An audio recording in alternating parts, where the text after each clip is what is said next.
तो next topic बच्चों start होता है न्यूक्लियर फिजन।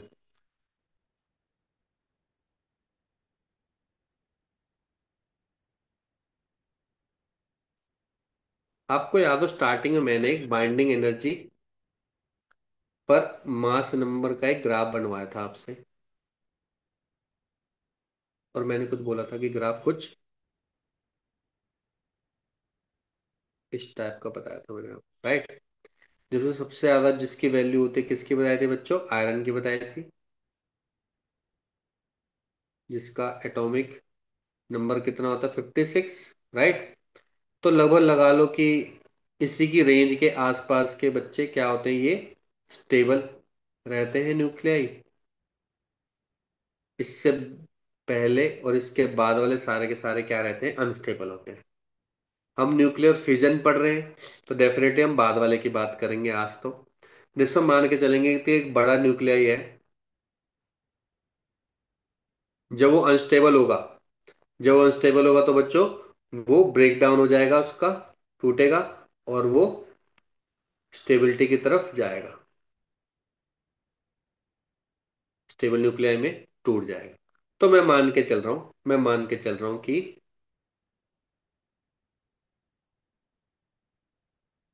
ये एक्स न्यूक्लियाई है, ये वाई और जेड में टूटा, तो डेफिनेटली जेड पे इसकी बीई बाय ए रेशो होगी।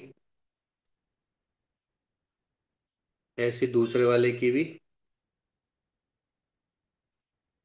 बीई बाय ए रेशो होगी। डेफिनेटली एक्स वाले की भी बीई बाय ए रेशो होगी। बल्कि मैं बोलूँगा सबका एटॉमिक नंबर अलग है, तो 1, 2, 3 सबका अलग अलग ही होगा।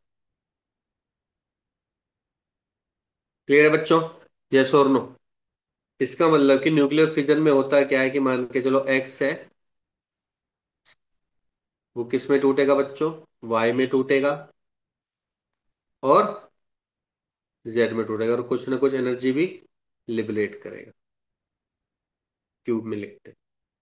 तो कितनी एनर्जी लिबरेट करेगा? हम पढ़ चुके हैं energy liberate equal to mass defect into c square. और मास सबसे ज्यादा किस में होगा सर? इसमें होगा। क्यों? क्योंकि हैवियर है। और इसका मास हम कैसे निकाल सकते हैं बच्चों?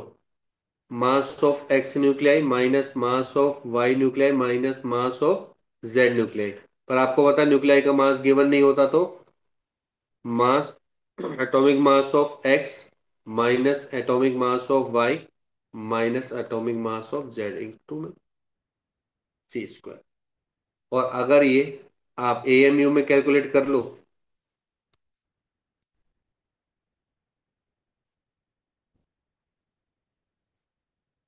तो इसकी वैल्यू क्या हो जाएगी बच्चों? M x minus m y minus m z amu into 931.5 mega electron volt. दिवस तुमने क्वेश्चन पूछा था ना, वो भी याद दिलाना, जब क्लास के एंड होगा तब करेंगे, ठीक है? याद आ गया मेरे को, अभी पहले ही करवाना था। Okay sir.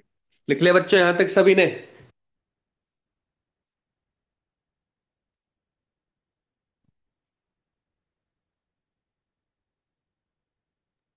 Yes sir.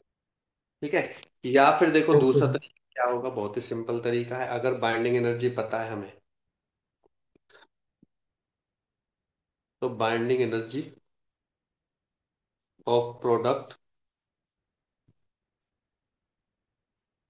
Minus binding energy of reactant.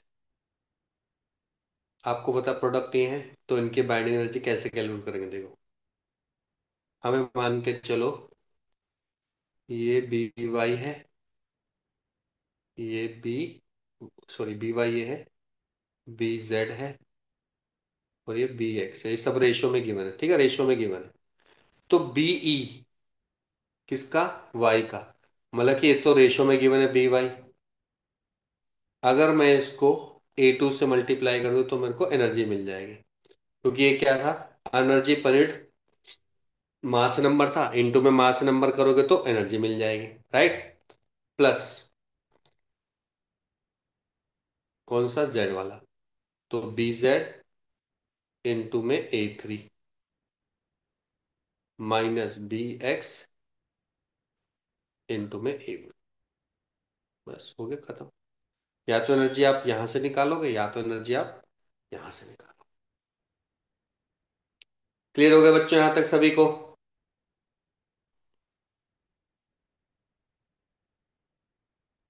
Yes sir. तो लिखो, when unstable heavier nuclei, when unstable heavier nuclei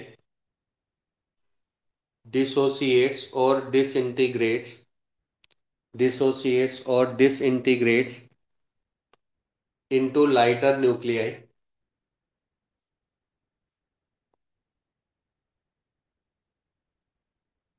into lighter nuclei, and get more stable, and gets more stable,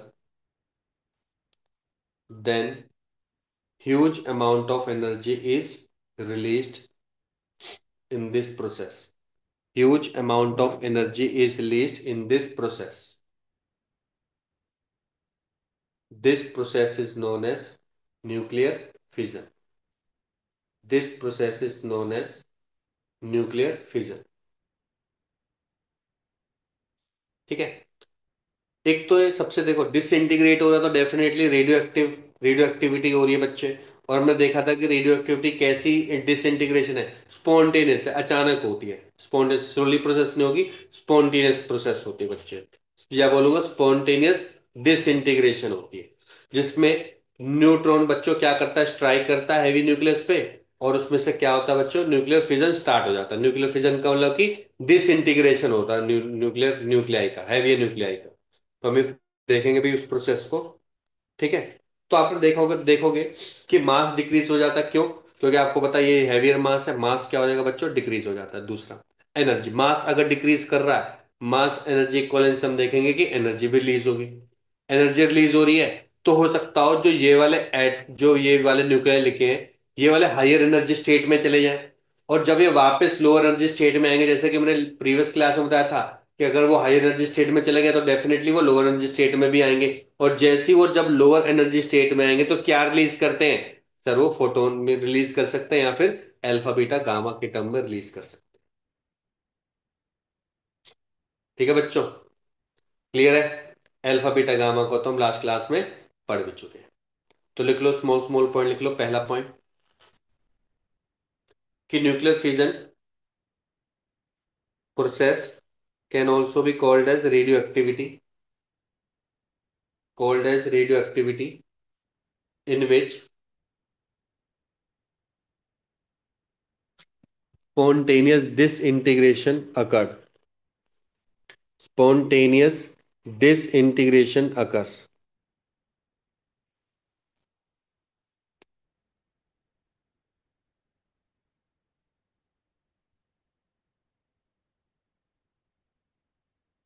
Next point, mass of heavier nuclei will decrease. Mass of heavier nuclei will decrease and huge amount of energy will be released.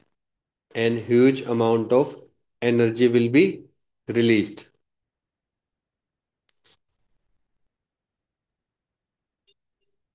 Next line say daughter nuclei such as Y and Z, daughter nuclei such as Y and Z are of comparable size. दोनों के बीच में size देखो आसपास में ही है, हमेशा आसपास ही रहेंगे, बहुत ज्यादा गैप नहीं रहेगा। Are of comparable size.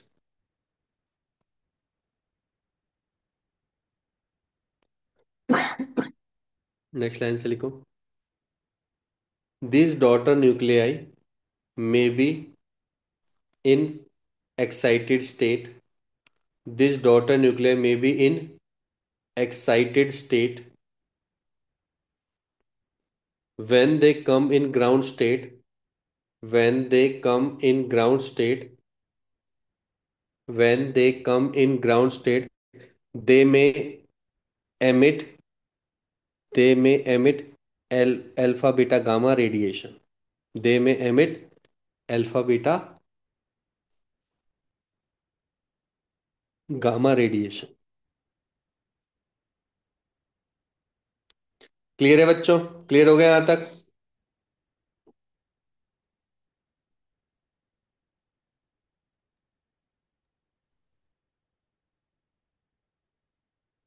ठीक है, चलो। आवाज आनी चाहिए, सबकी आवाज कम आ रही है। खाना वाना नहीं खाते क्या? है? चल तो देखो। अब देखो प्रोसेस होता क्या है बच्चों। न्यूक्लियर फिजन प्रोसेस कैसे हो रही है? तो होता क्या है बच्चों, मान के चलो एक यूरेनियम है 92 235। ठीक है। अगर उसमें थर्मली न्यूट्रॉन उस पर स्ट्राइक करता है, ठीक है,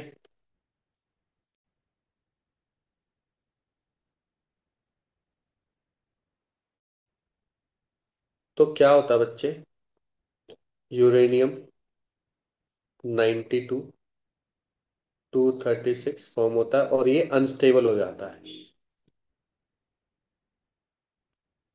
अब जैसे ही अनस्टेबल होता है तो ये दो डॉटर न्यूक्लियाई में टूट जाता है, एक बेरियम और एक क्रिप्टॉन।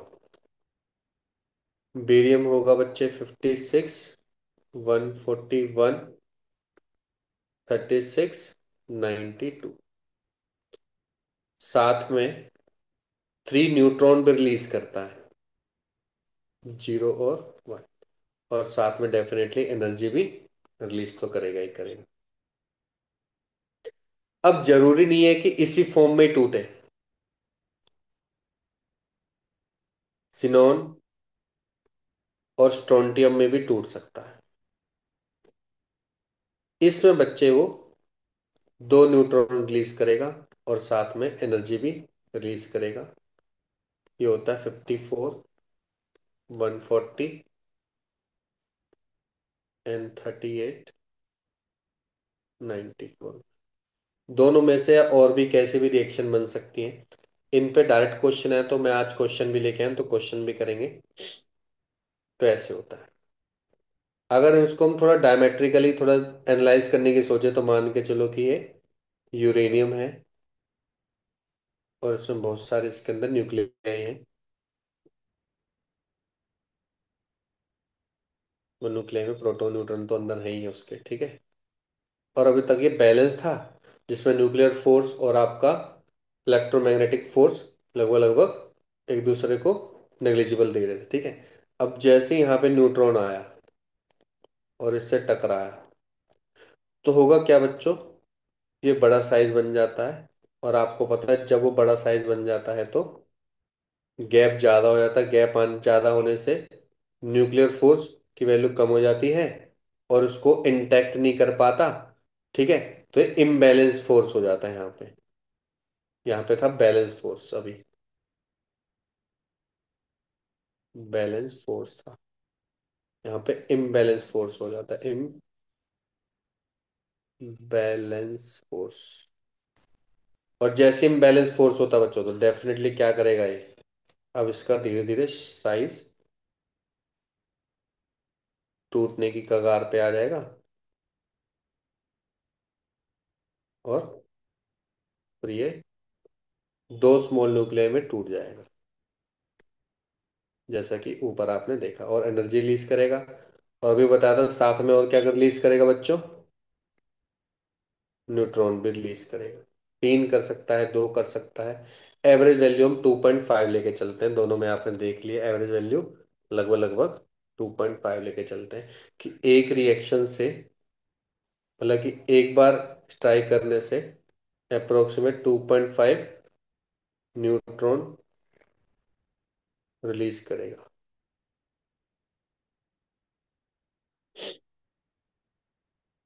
क्लियर है बच्चों?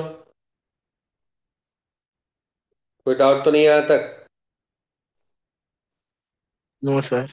No sir. No sir. ठीक है यहाँ तक, ठीक है। अगले वाला तो और भी इजी है और कितनी बार हम कर चुके हैं। कितनी बार देखो, डायरेक्ट क्वेश्चन आता है कि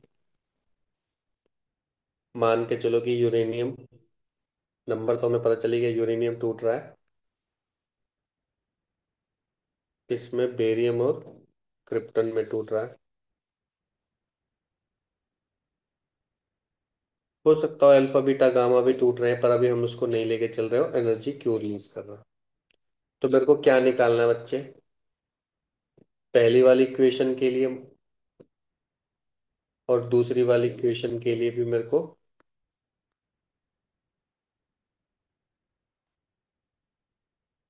जल्दी से मास डिफेक्ट और क्यों निकालना है। तो जल्दी जल्दी करेंगे। देखो, पता है हमने मास डिफेक्ट निकालना है, तो सबसे पहले यू का पता होना चाहिए कितना है। यू 236 का बच्चे होता है, याद रखना है, एक भी याद नहीं रखें, वैल्यू 236.045568 AMU। ठीक है। बेरियम की है बच्चे यहाँ पे 140.91440। क्रिप्टन की है 91.926173। ठीक है। न्यूट्रॉन की मान लो वन ही मान लो, वन के आसपास ही, या फिर लिख लो इसको भी 1.008665। ठीक है। जिनोन की मान लो, जिनोन की 139.921641। स्ट्रोंटियम की 93.915355। बाकी सारी तो है। ठीक है, तो मास डिफेक्ट याद करो। मास डिफेक्ट वन इक्वेशन के लिए क्या था सर, मास डिफेक्ट था, बहुत बार पढ़ चुके हैं, mass of nuclei of U plus mass of nuclei of this and mass of nuclei of this. Mass बार बार क्या लिखें, सीधा हम लिखेंगे एटॉमिक मास इसका यू का minus atomic mass of barium minus atomic mass of krypton. ठीक है। इसमें तो न्यूक्लियर था ना, और ये मिला के यू कितना निकाला था बच्चे, 236। तो ये 236 वाली वैल्यू है ये मिला के। ठीक है, ये 235 नहीं है, 236 है। ठीक है। और माइनस के 3 मास ऑफ न्यूट्रॉन। इसकी वैल्यू दे रखी है, वैल्यू पुट करोगे कितना आएगा, सारी वैल्यू पुट करोगे, ये वैल्यू, ये वैल्यू, ये वैल्यू और ये 3 टाइम्स वैल्यू पुट करोगे, इसकी वैल्यू आएगी बच्चे लगभग 0.179 AMU। और डी क्यू क्या होता है बच्चे इसके लिए, डेल एम इंटू सी स्क्वायर, या फिर जो भी वैल्यू AMU में गिवन है उसको हम किससे मल्टीप्लाई करेंगे, 931.5 मेगा इलेक्ट्रॉन वोल्ट।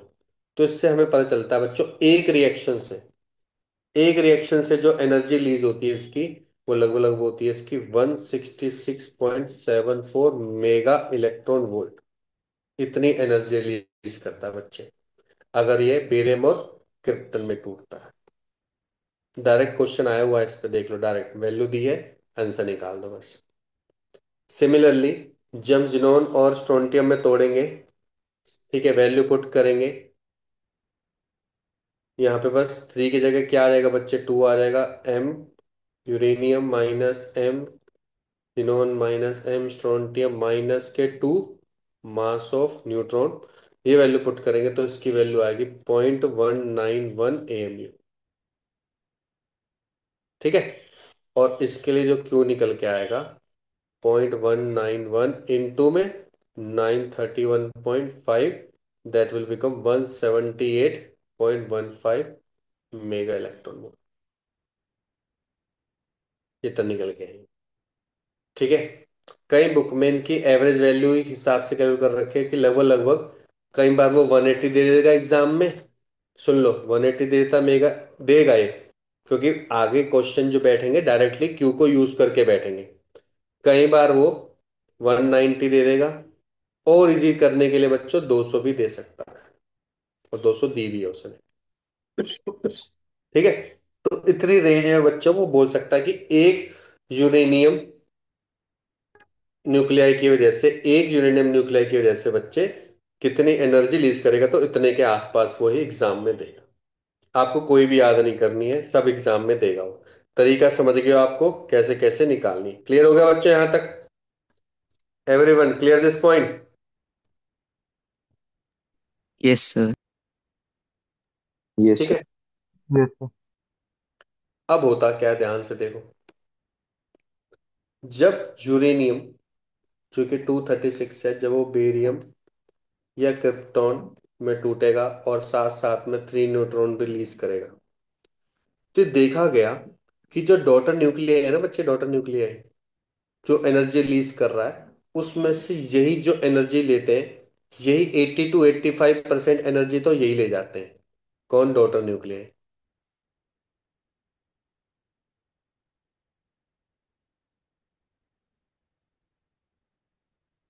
मतलब उस क्यू में से इतनी एनर्जी तो डॉटर न्यूक्लियाई ले गए।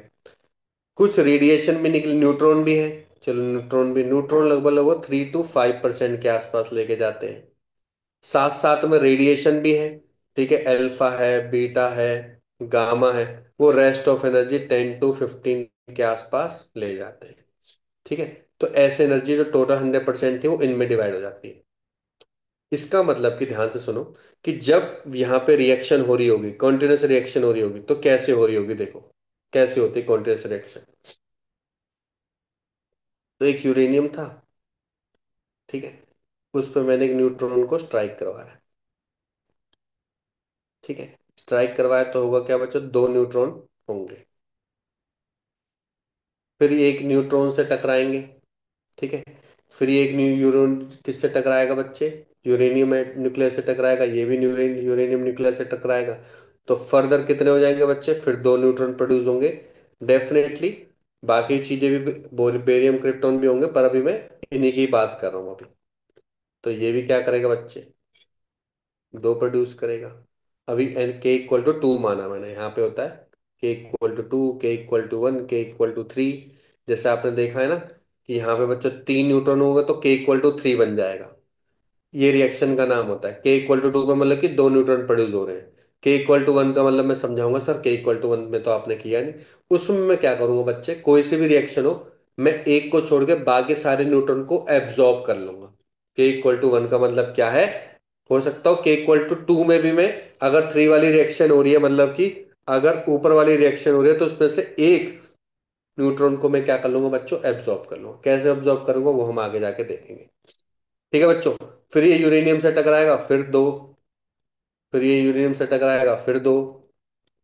फिर ये यूरेनियम से टकराएगा, फिर 2 न्यूट्रॉन। फिर यूरेनियम से टकराएगा, फिर 2, ऐसे। अब पहले देखो, पहले एक ही न्यूट्रॉन था, उसके बाद यहाँ पे 2 न्यूट्रॉन हो गए, उसके बाद यहाँ पे बच्चे 4 हो गए, उसके बाद यहाँ पे 8 हो गए, उसके बाद यहाँ पे 16 हो गए। और ये बहुत स्पॉन्टेनियस प्रोसेस हो रहा है, बहुत फास्ट फास्ट प्रोसेस हो रहा है। और आप देखो कितने सारे लगातार न्यूट्रॉन प्रोड्यूस होते जा रहे हैं, और ये सारे के सारे न्यूट्रॉन किससे टकराते जा रहे हैं बच्चों? लगातार यूरेनियम न्यूक्लियाई थे, कितने सारे न्यूक्लियाई होते हैं, बहुत सारे न्यूक्लियाई होते हैं, उससे टकराते जा रहे हैं, टकराते जा रहे हैं, टकराते जा रहे हैं। और एक एक, अगर जब इससे टकराता तो लगभग कितनी एनर्जी रिलीज हो रही थी बच्चे? लगभग लगभग 190 मेगा इलेक्ट्रॉन वोल्ट। यहाँ से 2 times of mega electron volt, मतलब सॉरी, 2 × 180 कितना हो गया बच्चे?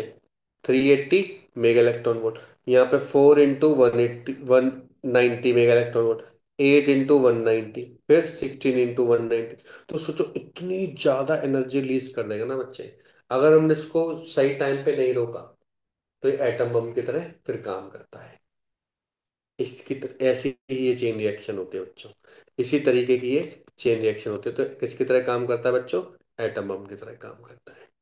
तो इसको कंट्रोल करने के लिए न्यूक्लियर रिएक्टर में हम क्या करते हैं, अलग अलग मटेरियल यूज करते हैं, सिस्टम यूज करते हैं, ताकि हम इसकी जो रिएक्शन है, इसकी रिएक्शन को थोड़ा स्लो डाउन कर दें। और स्लो डाउन क्या करते हैं, उसमें क्या करते हैं, जो ये एक्स्ट्रा न्यूट्रॉन प्रोड्यूस कर रहा है ना, इसको हम एब्जॉर्ब कर लेंगे। कैसे करते हैं देखो यहाँ पे। k = 1 का मतलब क्या होगा, मान के चलो कि एक न्यूट्रॉन आया, यूरेनियम से टकराया, टकराने के बाद प्रोड्यूस तो 2 ही करेगा, एक को मैंने एब्जॉर्ब कर लिया, दूसरा तो रिलीज पहले से ही है। फिर ये किससे टकराएगा? यूरेनियम से टकराएगा, फिर 2 प्रोड्यूस करेगा, इस वाले को मैंने एब्जॉर्ब कर दिया, ये वाला फर्दर न्यूक्लियर से टकराएगा। तो आप देख पा रहे होंगे कि एक तो एब्जॉर्ब कर रहा है, दूसरा यूरेनियम से टकरा रहा है। तो यहाँ पे भी 190 प्रोड्यूस कर रहा है मेगा इलेक्ट्रॉन वोल्ट, यहाँ पे भी 190 मेगा इलेक्ट्रॉन वोल्ट, यहाँ पे भी 190 मेगा इलेक्ट्रॉन वोल्ट, यहाँ पे भी 190 मेगा इलेक्ट्रॉन। अब देखो जहां पे 2 time 4 time 8 times 16 time produce कर रहे कंटिन्यूस, ये लगातार 190 इंटू जितने number of repetition of collision हो रहा है उतने टाइम्स ऑफ एनर्जी प्रोड्यूस कर रहा है। तो इस तरीके से हम एनर्जी को हम कंट्रोल कर सकते हैं। और जब हम उसको कंट्रोल कर सकते हैं तो हम उसको डिफरेंट डिफरेंट पर्पसेस से यूज कर सकते हैं। जैसे कि आपने देखा होगा कि आज के टाइम पे सबसे ज्यादा अगर यूरेनियम यूज हो रहा है तो वो पावर जनरेशन के लिए यूज हो रहा है। ठीक है, स्टार्टिंग में जब इंसान बना था तो सबसे ज्यादा जब इलेक्ट्रिसिटी बनी वो सबसे ज्यादा कोयले से बनी, और आज के टाइम पे भी कोल का ही सबसे ज्यादा यूज होता है बच्चों। कोल का अभी भी बहुत ज्यादा यूज है। ठीक है, कोल होता है, फिर आपको पता है टरबाइन हाइड्रो से स्टार्ट हुआ, विंड से स्टार्ट हुआ। जब देखा यूरेनियम है, यूरेनियम का वेरी स्मॉल अमाउंट, मतलब कि आप हम जब हम देखेंगे तो 10,000, सोचो 10,000 KG of 10,000 KG of uranium ही है ना अगर मेरे पास, तो मैं उससे 1,000 मेगावाट का पावर प्लांट बना सकता हूँ, जो कि बहुत बड़ा पावर प्लांट होता है। हमारे फरीदाबाद में 40-50 मेगावाट का पावर प्लांट है एनटीपीसी में, आपने सुना तो एनटीपीसी पावर प्लांट है, सोचो वहां पे 30-40 मेगावाट का, उसका कितने गुना है, 1,000 मेगावाट का। बहुत बड़ा हो गया, मतलब बहुत ज्यादा बड़ा। सोचो, केवल कितने से, 10,000 केजी यूरेनियम से ओनली। अगर वेट में देखा है तो आप भी उठा के जा सकते हो, उसमें इतनी एनर्जी है, पर उसको हमें कंट्रोल करके प्रोड्यूस करनी पड़ती है। क्लियर हो गया बच्चों यहां तक सभी को? Yes sir. ठीक है, तो कैसे हम अनकंट्रोल को कंट्रोल कर सकते हैं ये हमने देख लिया कि वो किस में टूट जाएगा बच्चों, एटम में। तो अगर हम ये निकालने की कोशिश करें कि अगर हमारे पास 1 केजी यूरेनियम है तो कितनी एनर्जी प्रोड्यूस कर सकता है, तो वो देखते हैं, लिखो। How much energy release by 1 KG of uranium. तो देखो, how much energy is release by 1 KG of uranium, कौन सा है बच्चों, 235 वाला यूज करना है। तो देखो, सबसे पहले तो यूरेनियम गिवन है, तो हम सबसे पहले निकालेंगे number of moles. Number of moles हम सबको पता है क्या होता है फॉर्मूला बच्चे, स्मॉल एम अपॉन में कैपिटल एम। कितना है बच्चे इसका, 1,000, कैपिटल एम इसका 235, नंबर ऑफ मोल्स पर ग्राम। ठीक है, ये निकल गया हमारा n. Total number of molecules हमने फॉर्मूला पढ़ा, एन इंटू एवोगैड्रो नंबर होता, तो 1,000 इंटू 235 इंटू 6.023 इंटू 10⁻23। ठीक है, ये एक उसका है ना। और ये कितनी एनर्जी लीज कर रहेगा, ये वाले कितना एनर्जी लीज करेगा बच्चे, ये लगभग लगभग 190 मेगा इलेक्ट्रॉन वोल्ट रिलीज करेगा। ठीक है, 190 मेगा इलेक्ट्रॉन वोल्ट रिलीज करेगा। राइट, ये सारे के सारे। ठीक है, अब इसको मैं मल्ट एक सॉरी एक एक मोलिक्यूल सॉरी एक मोलिक्यूल इतनी करेगा, तो इतने में कितनी करेगा, उसको मैं मल्टीप्लाई कर दूंगा, 1,000 divide by 235 into 6.023 into 10⁻23 into 190। पर ये तो मेगा इलेक्ट्रॉन वोल्ट और 10⁻6 करते हैं, अब ये इलेक्ट्रॉन वोल्ट में, तो उसको जूल में कन्वर्ट करने के लिए बच्चे मुझे इतने से मल्टीप्लाई करनी पड़े, अब ये जूल में देगा वैल्यू। अब जूल में अगर हम थोड़ा अप्रोक्सीमेट करने की कोशिश करें तो कितने के आसपास दे रहा है, देखो 23, 26, 32, 32 - 19 हो गया बच्चे, लगभग लगभग माइनस 13 है ना, 13 ही है। इसके डिवाइड बाय थोड़ा ज़्यादा वैल्यू है ये। ठीक है, लगभग लगभग बच्चे इसकी वैल्यू आती है 0.75 या फिर 7 नहीं 7.5, 7.5 इंटू 10⁻13 जूल आती है बच्चे इसकी value। या फिर 75 इंटू 10⁻12 जूल। सोचो, अगर आपके पास 1 केजी यूरेनियम है, प्रैक्टिकली सोचो, 1 केजी यूरेनियम है, और आपको फैन चलाना है, और फैन, या फिर मैं बोलूँ कि ट्यूबलाइट जलानी है, एक सिंपल ट्यूबलाइट जलानी है जो कि 10 वॉट की है। तो 10 वॉट वाला कितने एनर्जी प्रोड्यूस करेगा एक दिन में? सर वो करेगा 10 वॉट इंटू टाइम है ना, एक दिन का कितना, 24 इंटू 3600, ये तो करेगा। ठीक है, तो कितना हो गया बच्चों, मतलब वो वैल्यू 30 30 मान के चलो तो 900, 1 2 3 1 2 3, इतनी ही करेगा एक दिन में। यही हो गया ना, 30 और 30 मान के चलिए 900 आसपास ले लिया। नाइन, तो अगर मैं इसको डिवाइड करूँ 9 इंटू 10 पावर 5, 9 इंटू 10 पावर 5, काट दो, 8 इंटू 10 पावर 7, इतने दिन तक चल सकता है, सोचो। 800, 8 करोड़ डेज, 8 करोड़ डेज, कितने ईयर हो गए? 8 करोड़ डेज कितने दिन हो गए भाई? लगभग डिवाइड करें, 8 करोड़ डेज डिवाइडेड बाय 365, 220 साल तक वो लगातार एनर्जी दे सकता है, 1 केजी 10 वॉट बल्ब जल सकता है 220 साल तक, सोचो कितने एनर्जी प्रोड्यूस कर सकता है। पर ऐसा नहीं होता कि ये जो एनर्जी प्रोड्यूस कर रहा है बच्चों, सारी की सारी यूटिलाइज हो जाती है, ऐसा नहीं होता। अगर हम देखें तो इसमें से बहुत सारी एनर्जी क्या होती है बच्चों, वेस्ट भी होती है, जो कि नेक्स्ट टॉपिक आता है आपका न्यूक्लियर रिएक्टर, जो कि खासकर स्कूल में पूछा जाता है आपके। तो बनाते हैं बच्चों न्यूक्लियर रिएक्टर। ठीक है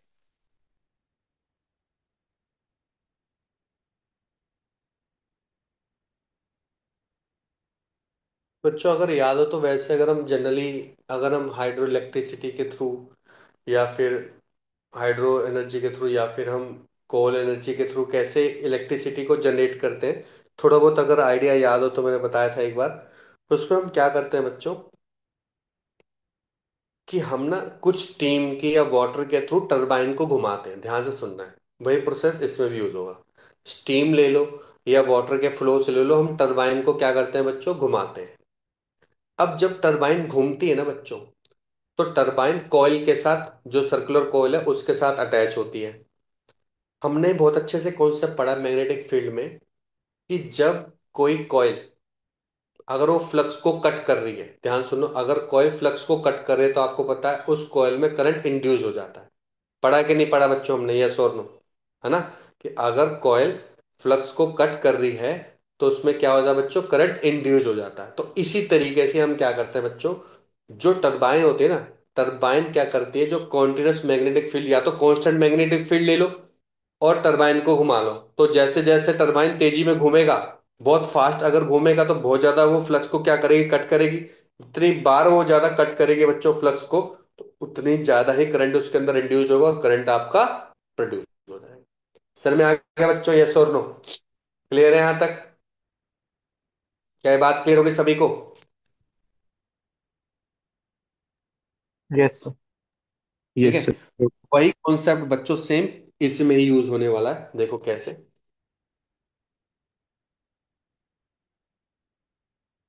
पहले मैं राइट हैंड साइड पोर्शन में जा रहा हूँ, देखो यहाँ पे क्या आ रहा है बच्चों, टरबाइन है। टरबाइन क्या करता है, यहाँ पे रोटेटिंग पोर्शन होता है, वो घूमता रहता है, और यहाँ पे उसको कॉन्टिन्यूस मैग्नेटिक फ्लक्स मिल रही होती है। जैसे उसको काटता रहेगा बच्चों, वो क्या करता रहेगा, इलेक्ट्रिसिटी जनरेट करता रहेगा, बस इंड्यूस्ड करंट प्रोड्यूस होता रहेगा, और वो उसको जनरेट करता रहेगा। ये प्रोसेस तो हर किसी में ही यूज हो रहा है। बाकी जो रेस्ट पोर्शन है पूरा का पूरा, वो हर थोड़ा थोड़ा के लिए चेंज होता रहता है। जैसे कि कोल है, कोल के लिए लगभग इतना प्रोसेस सेम है। उसमें क्या होता है, हम कोल को जलाते हैं, कोल को जलाने से बच्चे क्या होता है, स्टीम प्रोड्यूस होती है। स्टीम जाएगी, स्टीम क्या होगा, प्रेशर प्रोड्यूस करते, गैस होती है ना, गैस होती है स्टीम। गैस से क्या होगा, टरबाइन फ्लो करेगा, टरबाइन फ्लो करने से वो इलेक्ट्रिसिटी जनरेट करेगा। फिर उसी स्टीम को देखो, उसी स्टीम को बच्चे हम क्या करते हैं, कंडेंसर के थ्रू गैस को हम किस में कन्वर्ट कर देते हैं, वाटर में या कन्वर्ट कर देता है। फिर ये वाटर जाएगा यहाँ पे, फिर यहाँ से फिर स्टीम प्रोड्यूस होगी। तो इस तरीके से प्रोसेस चलता है। अब इसमें देखो क्या हो रहा था, इसमें थोड़ा ध्यान देना है। ये भी बहुत इजी प्रोसेस है। देखो, इसमें जो आप ये देख रहे हो, ये फ्यूल रोड है व्हाइट वाली। फ्यूल रोड मतलब कि ये न्यूक्लियर रोड है आपकी। न्यूक्लियर रोड है, या फिर मैं बोलूँ कि यूरेनियम रोड है आप। ठीक है। उसके बीच में ये ब्लैक ब्लैक मॉडरेटर रोड दे रखा है, और यहाँ पे कंट्रोल रोड भी है। तो पहले मॉडरेटर और कंट्रोल रोड से पहले देखो प्रोसेस क्या हुआ, कि यहां से बच्चे इलेक्ट न्यूट्रॉन्स आ रहे हैं मॉडरेटर रोड से, और इससे टकरा रहे हैं। टकराने से क्या हो रहा है, हर एक बार टकराने से 190 मेगा इलेक्ट्रॉन वोल्ट जनरेट हो रहा है। और जनरेट होने से बच्चों, ये आपका स्टील का कंटेनर है। इस कंटेनर की वजह से बच्चे यहाँ पे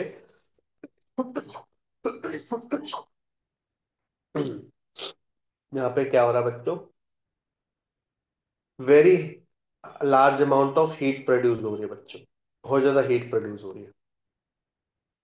और जो हीट प्रोड्यूस हो रही है ना, वो क्या कर रही है बच्चों, हीट प्रोड्यूस हो रही है यहाँ पे। और हीट प्रोड्यूस होने के बाद बच्चों यहाँ पे बच्चे कोल्ड वाटर आ रहा है। यहाँ नहीं है, यहाँ से कोल्ड वाटर आ रहा है बच्चों। ठीक है। और वो उस हीट की वजह से वो पानी गर्म हो जा रहा है। जो भी है वाटर गया हो रहा है बच्चों, गर्म होता जा रहा है। गर्म होता है यहाँ पे, गरम गरम गरम गरम गरम वाला वाटर यहाँ पे चला गया वापस। गरम गरम गरम गरम गरम गरम गरम पानी चला गया, चला गया, चला गया, चला गया, चला गया बच्चे यहाँ पे। अब होता क्या है बच्चे यहाँ पे, जो पानी गरम गरम गया, ठीक है, फिर यहाँ पे फिर फर्दर यहाँ पे पानी है यहाँ पे। और यहाँ पे जो पानी है, ध्यान सुनना है, यहाँ पे जो पानी है, थोड़ा सा कोल्ड वाटर है। ये क्या है बच्चे, कोल्ड वाटर है। ठीक है। तो यहाँ से एनर्जी क्या होगी बच्चों, ट्रांसमिट होगी। ट्रांसमिट होती है एनर्जी, तो स्टीम में कन्वर्ट कर देता है इसको। स्टीम में कन्वर्ट कर देगा, तो स्टीम कहाँ चली जाएगी बच्चों, इधर चली जाएगी। और स्टीम जब जाएगी तो टरबाइन को घुमाएगी। टरबाइन को घुमाएगी, वो मैं आपको कॉन्सेप्ट बता चुका हूँ कैसे इलेक्ट्रिसिटी जनरेट करेगा। फिर ये स्टीम, जो फालतू की स्टीम मतलब घुमा घुमा के ऐसा गैस तो घूमती रहेगी, घूमती रहेगी, घूमती रहेगी। जब गैस अपनी एनर्जी को लूज कर देगा, तो वो फिर किस में कन्वर्ट हो जाएगा, वाटर में कन्वर्ट हो जाएगा, और ये कोल्ड वाटर होगा, और ये वापस इधर चला जाएगा। इस तरीके से प्रोसेस आपकी कंटिन्यू चल, सेम प्रोसेस हो रहा होता था। कोल में भी वही यूज होता है, यहाँ पे भी वही यूज है। बस कोल में बच्चों साथ साथ वो हेडाजियस गैस भी प्रोड्यूस करता है, जो कि खतरनाक होती है, आपको पता ही है। ठीक है, पोल्यूशन प्रोड्यूस करता है, वो सबसे नुकसानमंद है। ये पोल्यूशन तब करेगा जब इसको ओपनली रखते हैं। तो इसको बहुत ही क्लोज कंटेनर में रखते हैं, कंक्रीट चैम्बर में रखते हैं, आपने बहुत जगह देखा भी होगा। ठीक है, कंक्रीट चैम्बर में रखते हैं ताकि यहाँ से कोई भी रेडिएशन बाहर ना निकले। ठीक है। अब देखो यहाँ पे कंट्रोल रोड का क्या काम है और मॉडरेटर रोड का क्या काम है। कंट्रोल रोड क्या काम करता है बच्चों, कंट्रोल रोड जो मैंने बताया था ना, कि जो एक्स्ट्रा न्यूट्रॉन निकल रहे हैं उनको एब्जॉर्ब कर लेता है। एक्स्ट्रा न्यूट्रॉन निकल रहे हैं उनको क्या कर लेता है बच्चों, एब्जॉर्ब। तो कंट्रोल रोड का काम होता है एब्जॉर्ब करना, इसको, न्यूट्रॉन्स को, ताकि रिएक्शन को आप क्या कर सकें, कंट्रोल कर सकें अपने हिसाब से। समझ में आ गया, कंट्रोल रोड का काम पता चल गया बच्चों सभी को, यस और नो। यस। ठीक है। यस। मॉडरेटर रोड का क्या काम होता है बच्चों, मॉडरेटर रोड का काम होता है कि चेन जो रिएक्शन होती है ना, उसमें थोड़ा सा, जो क्योंकि यूरेनियम क्या गर्म हो जाएगा बहुत ज्यादा, उसको भी ठंडा रखना। यूरेनियम को भी क्या रखना बच्चों, ठंडा रखना। तो मॉडरेटर का काम क्या होता है बच्चों, हम यहाँ पे D2O वाटर यूज करते हैं। D2O वाटर यूज करते हैं, जो कि ठंडा वाटर होता है। या फिर इसकी जगह हम ग्रेफाइट भी यूज कर सकते हैं, या फिर इसकी जगह बेरिलियम भी यूज कर सकते हैं। ये यूज करते हैं ताकि हम इसको क्या कर सके बच्चों, कंट्रोल कर सके इसकी हीटनेस को, किसकी, यूरेनियम की हीटनेस को क्या कर सके बच्चों, कंट्रोल कर सके। तो एक तरीके का लिक्विड ही होता है, जो कि इसके बीच में कनेक्ट करते हैं, ताकि इसकी रिएक्शन को हम थोड़ा सा कम हीट प्रोवाइड करें। क्योंकि बहुत ज्यादा हीट प्रोवाइड करने से बच्चे और ज्यादा गर्म हो जाएगा, और ज्यादा गर्म करने से बच्चों अनकंट्रोल्ड भी हो सकता है। तो उससे भी हमें बचाना है, गर्म भी लिमिटेड अमाउंट में करना है, और रिएक्शन को भी हमें लिमिटेड अमाउंट में करना है। क्योंकि आप देख चुके हो, जब भी वो अनलिमिटेड हो जाएगा तो उसके डैमेज होने के चांस है, और जब डैमेज होगा तो बहुत large amount of energy produce होगी। इसका एक एग्जांपल आप देख सकते हैं, भोपाल गैस कांड सुना सुना होगा आपने, ऐसे सीरीज भी आए थे नेटफ्लिक्स पर। सेम वहां पे भी सेम यही था बच्चों, अगर ध्यान नहीं दिया था उन्होंने, रिएक्शन इतनी फास्ट हो गई थी वहां पे कि वो अनकंट्रोलेबल हो गई थी, और पूरा पावर प्लांट थी बच्चों खत्म। और इतनी गैस रिलीज हुई थी कि उसके आसपास के लोगों की डेथ हो गई। तो इस वजह से भोपाल गैस कांड बोलते हैं उसको। तो ये हमारा बच्चों थ्योरी पोर्शन था न्यूक्लियर रिएक्टर का। ठीक है, इस पे न्यूमेरिकल कैसे आते हैं, जो मैंने आपको अभी थोड़ी देर पहले बताया था ना, इसी टाइप के इसमें न्यूमेरिकल घुमा फिरा के आते हैं। इससे ज्यादा तो इसके अंदर और कुछ नहीं आता, बाकी जो मैंने पहले करवाया था ये वाला पोर्शन, इस पे न्यूमेरिकल आ रखे हैं। तो देखो एक बार न्यूमेरिकल करते हैं किस किस टाइप के न्यूमेरिकल आ रखे हैं, तो आपको आइडिया भी हो जाएगा। देखो पहला question, for a nucleus of mass number A and radius R, the mass density of nucleus can be represented as। हमने इस तरह का क्वेश्चन कर चुके हैं बच्चों। मास डेंसिटी होता क्या है, मास डेंसिटी होता है आपका मास अपॉन वॉल्यूम, है ना। मास अपॉन वॉल्यूम को हम कैसे लिखते हैं, याद करो हमने किससे रिप्रेजेंट किया था इसको, ए से रिप्रेजेंट किया था। और वॉल्यूम होता 4/3 पाई आर क्यूब। याद करो आर को मैंने बोला था अगर मास नंबर ज्यादा है तो रेडियस भी उसका ज्यादा होगा, जो कि 1/3 से था। तो ए 4/3 पाई आर की जगह पुट कर सकता हूँ R0 क्यूब, और ये बन जाएगा A⁻³ 1/3 का क्यूब। ये और ये कट गए। तो क्या डेंसिटी मास नंबर के ऊपर डिपेंड करता है, नहीं करता। तो ऑप्शन होगा बी, ये हम कर भी चुके हैं। 2025 का क्वेश्चन, 25 और 24 के क्वेश्चन लेके आया हूँ ताकि एक बार आइडिया हो जाए कि किस टाइप के क्वेश्चन आ चुके हैं लास्ट के 2 साल में। बाकी तो आप क्वेश्चन प्रैक्टिस करोगे तो आपको आइडिया हो जाएगा। क्लियर है बच्चे, ये वाला क्वेश्चन सभी को? आगे बढ़े। Yes, sir. नेक्स्ट देखो, choose the correct nuclear process from the given option. Proton, neutron, electron, positron, neutrino, anti neutrino. याद करो लास्ट क्लास में हमने इस टाइप के क्वेश्चन किए थे। न्यूट्रॉन प्रोटॉन में टूट रहा, न्यूट्रॉन प्रोटॉन में टूट रहा, न्यूट्रॉन, अच्छा न्यूट्रॉन प्रोटॉन में ही टूट रहा है हर जगह। ठीक है, न्यूट्रॉन का पहले देख लो। सर मुझे याद नहीं है, कोई बात नहीं, याद करने की जरूरत ही नहीं है।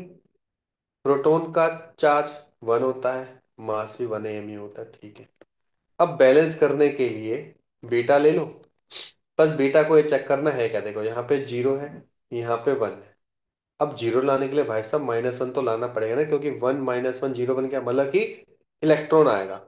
इलेक्ट्रॉन के साथ कौन आता है बच्चों, एंटी न्यूट्रिनो आता है। इलेक्ट्रॉन के साथ एंटी न्यूट्रिनो। सोचो कितना आसान क्वेश्चन। यस और नो? Clear everyone?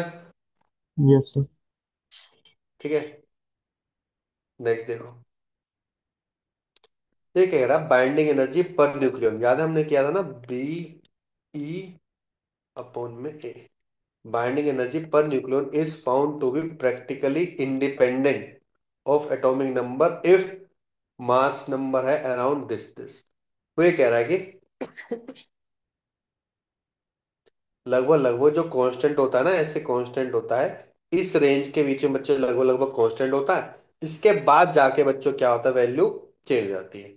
चलो हम थोड़ी देर के लिए सही भी बोल सकते हैं, गलत भी बोल सकते हैं। Nuclei force is long range. Long range तो वैसे भी नहीं होती भाई साहब, शॉर्ट रेंज होती है न्यूक्लियर फोर्स तो। कितने रेडियस की होती है, बहुत ही कम रेडियस, तो बिल्कुल ही गलत हो गई। ये सही, खत्म कर। क्लियर हो गया बच्चों? यस और नो? ठीक है सभी को, आवाज Yes, आनी sir. चाहिए।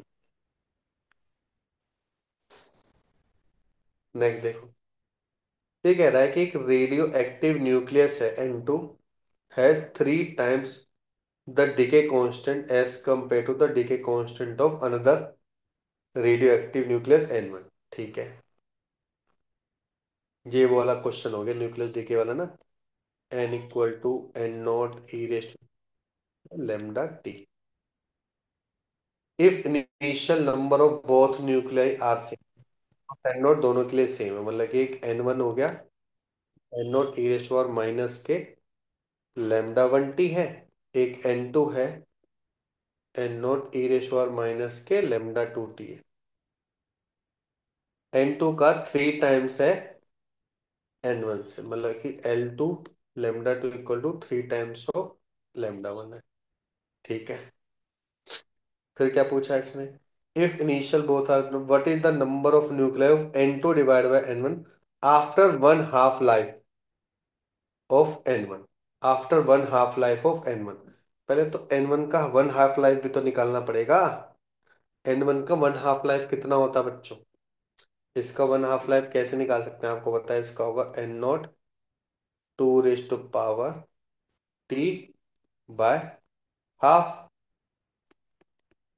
और ये कितना हो जाएगा बच्चों, एन नोट बाय टू हो जाएगा। एन नोट बाय टू तो हो गया हाफ लाइफ में, यस और नो। एन वन वाले का, वो एन वन की बात हुई है बच्चों अभी तक। अगर एन वन की बात हुई है तो एन वन की वैल्यू हाफ टाइम में एन नोट बाय टू हो गई। डेफिनेटली इसका डी का कांस्टेंट अलग है तो अलग तरीके से बिहेव करेगा। ठीक है। तो उसके लिए हम निकाल सकते हैं लेमडा वन की वैल्यू निकाल सकते हैं एट टी हाफ टाइम पे। देखो मैंने क्या किया है, एन वन की वैल्यू इस फॉर्मूले से मैंने एन बाय टू निकाल दी। इस एन बाय टू से मैं लेमडा वन की वैल्यू निकाल रहा हूँ। कैसे? एन वन की जगह N not by two, maximum value e raise power minus के लेमडा वन, टी की वैल्यू तो टी हाफ तो है ही है, इससे वैल्यू निकाल रहा हूँ। एन नोट से एन नोट कैंसिल, ये हो गया एल एन ले ले, one by two equal to minus के लेमडा वन टी हाफ। फिर माइनस करेंगे तो ये तो वही वाला वैल्यू आ गई, एल वन कितनी आ गई, L N two divide by t half. ये तो मैं फॉर्मूला याद ही था, डायरेक्ट भी कर सकते हैं, चलो ठीक है। अब लेमडा वन और लेमडा टू में रिलेशन है, लेमडा टू किसके बराबर है, three times of lambda one, मतलब कि three into l N two divide by t half. यही हो गया। It can be written as l N two raise to power three, या फिर eight, L N eight divide by t half हो गया। ठीक है। अब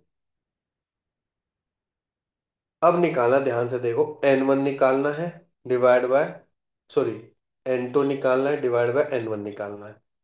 दोनों का इनिशियल वैल्यू सेम है।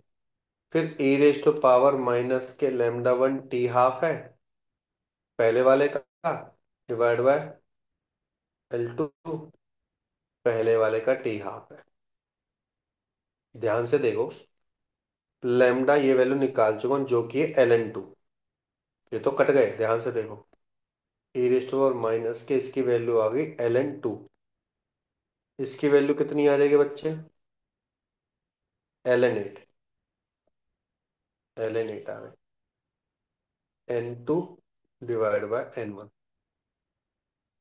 इसको क्या लिख सकता हूँ, इसको लिख सकता हूँ e raise to power L N one by two, e raise to power L N one by, आपको पता ई एल एन कट जाएंगे, कितना आएगा, one by two divide by one by eight by two, four answer.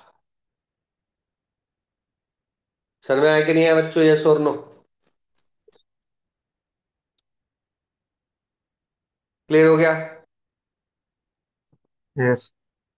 Yes. थोड़ा सा complex था पर answer आ गया, तो फॉर्मूले वाइज क्लियर होना चाहिए। नेक्स्ट देखो, ए न्यूक्लियस एट रेस्ट है, डिसइंटीग्रेट हो रहा है टू स्मॉलर न्यूक्लियाई में with their masses in the ratio two ratio one. ठीक है, मतलब कि this in two ratio, after disintegration they will move in opposite direction with speed this ratio, in same direction in opposite direction with speed ratio this and this, in opposite direction। याद करो, ये तो हमने देखा था, याद करो हमने देखा था कि M1 K1 = M2 K2 था, और हमने बोला था कि एक इधर जाएगा इधर जाएगा, ये तो कंफर्म है कि अपोजिट डायरेक्शन में होगा। और मैंने ये भी बोला था कि मान के जिसका मास ज्यादा है वो स्लो जाएगा, और जिसका मास कम है वो फास्ट जाएगा। तो हमने क्या देंगे, कौन सा ऑप्शन बैठेगा बच्चे, ऑप्शन ए। मास जिसका ज्यादा है वो थोड़ा स्लो जाएगा, मास जिसका कम है वो फास्ट जाएगा। क्लियर हो गया है ना, इजी क्वेश्चन है, कॉन्सेप्ट हम पढ़ चुके हैं इसका। आगे बढ़े। Yes sir. Yes sir. Next yes. देखो, energy equivalent of 1 gram of substance कितना करेगा, 1 ग्राम ऑफ सब्सटेंस कितना करेगा बच्चों। ये भी आप बहुत आराम से निकाल सकते हो। देखो, आपको पता है एनर्जी इक्वलेंस फॉर्मूला क्या होता है सर, m×c²। बल्कि अगर आप मेरे को AMU बता दो, फिर तो मेरे लिए बहुत आसान है, मेगा इलेक्ट्रॉन वोल्ट में। तो देखो मेगा इलेक्ट्रॉन वोल्ट तो है ही है, ये तो क्या ही होगा, हटाओ। 1 ग्राम दे रखा है, हमें पता है AMU में वैल्यू हम कैसे निकाल सकते हैं 1 ग्राम के लिए। एटॉमिक मास यूनिट की वैल्यू कैसे निकाल सकते हैं बच्चों, बताओ। 1 ग्राम का AMU कैसे निकालेंगे।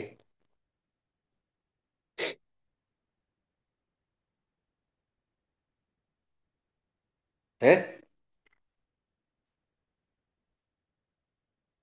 बोलो।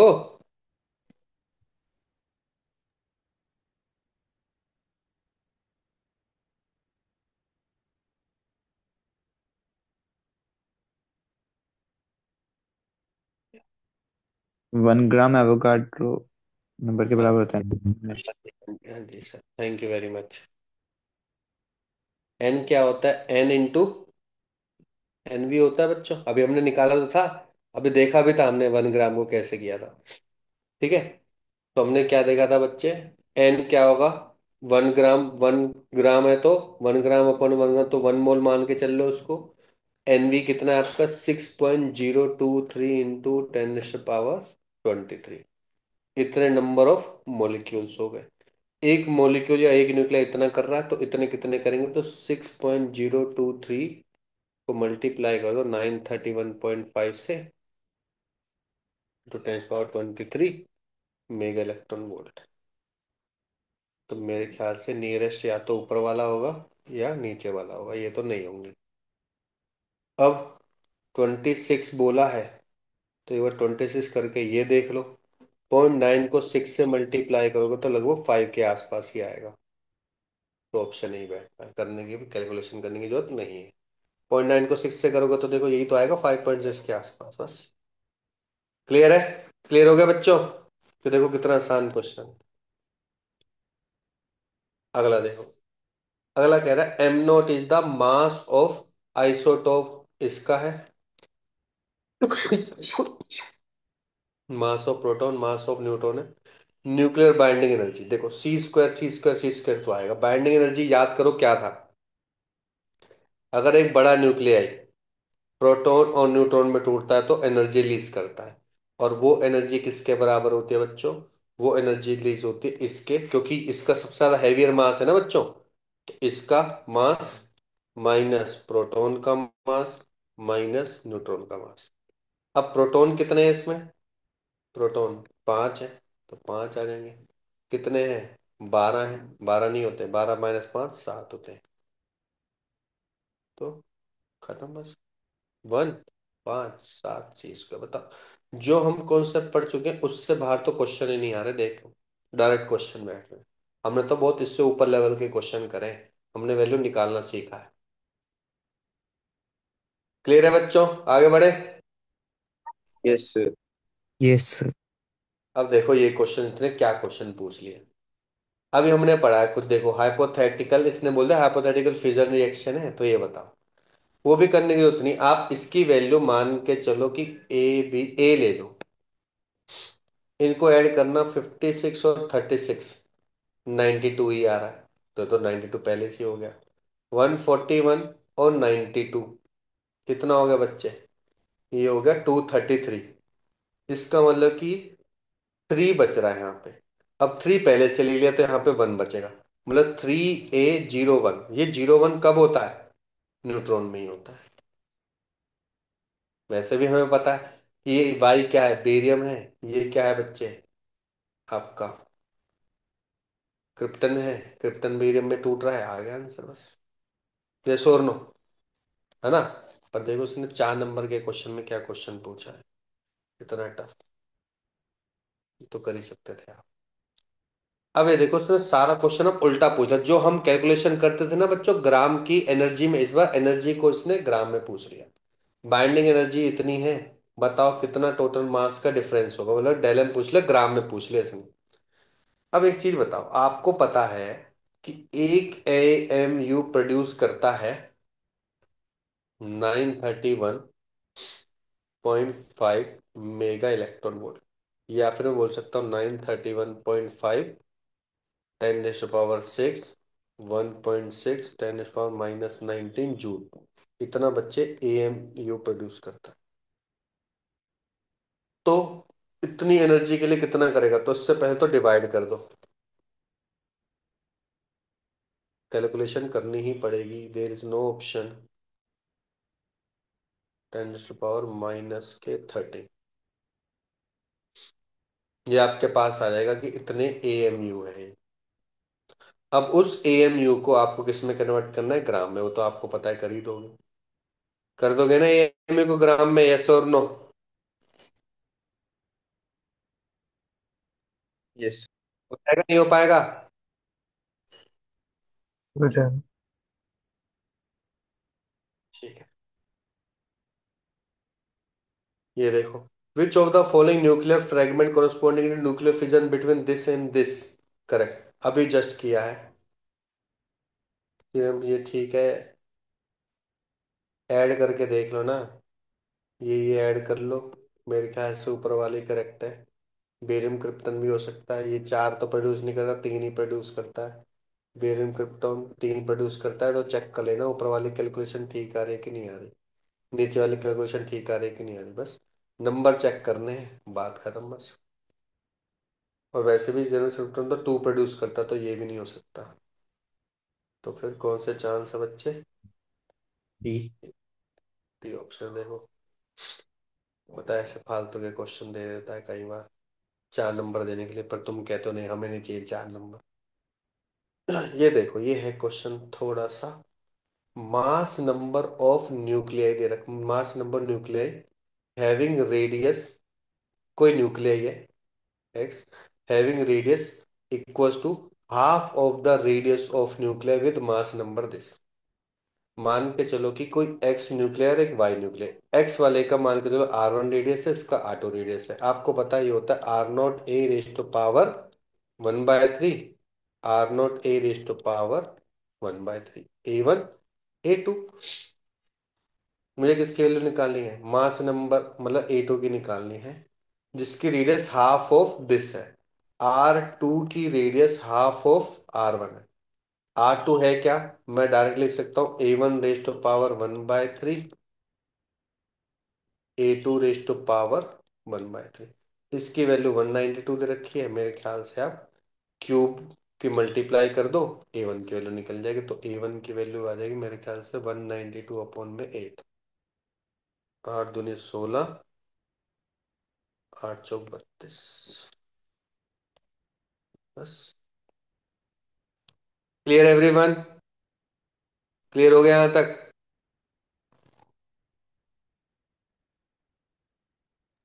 Yes sir.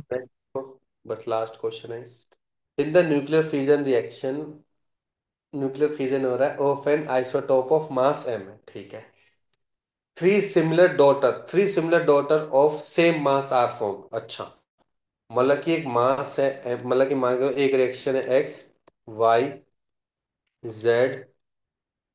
L, कुछ भी ले लिया उसमें, और एनर्जी प्रोड्यूस कर, अब इसका मास m था, ये इक्वल मास में डिवाइड हो रहा है, तो लगभग लगभग इक्वल मास में तो कितना ही होगा बच्चे, m/3, m/3, m/3 ही रहेगा, इसके पास डेफिनेटली थोड़ी सी एनर्जी, थोड़ा सा मास ज्यादा होगा, तो मैं डेल एम मान के चलता हूँ, उसके पास एक्स्ट्रा है, ये तो मान सकते हैं, ये और नो, है ना, ये मान सकते हैं हम।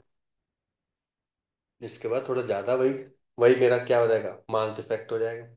स्पीड ऑफ डॉटर न्यूक्लियाई निकालना, स्पीड ऑफ डॉटर न्यूक्लियाई, आपको पता है कि ये सारे के सारे एनर्जी रख लेंगे, रखेंगे नहीं रखेंगे, अपने पास हाफ ऑफ 1/3 1/3 1/3 एनर्जी निकलेंगे, एक न्यूक्लियाई की एनर्जी निकालनी है, तो मुझे पता है कि अगर इनका मास हाफ हो गया है, तो जो एनर्जी प्रोड्यूस होगी ना बच्चों, वो इक्वली तीन टर्म में डिवाइड हो जाएगी, और आपको पता है जो एनर्जी होती है वो क्या होती है बच्चों, डेल एम इंटू सी स्क्वायर होती है, होते कि नहीं होती?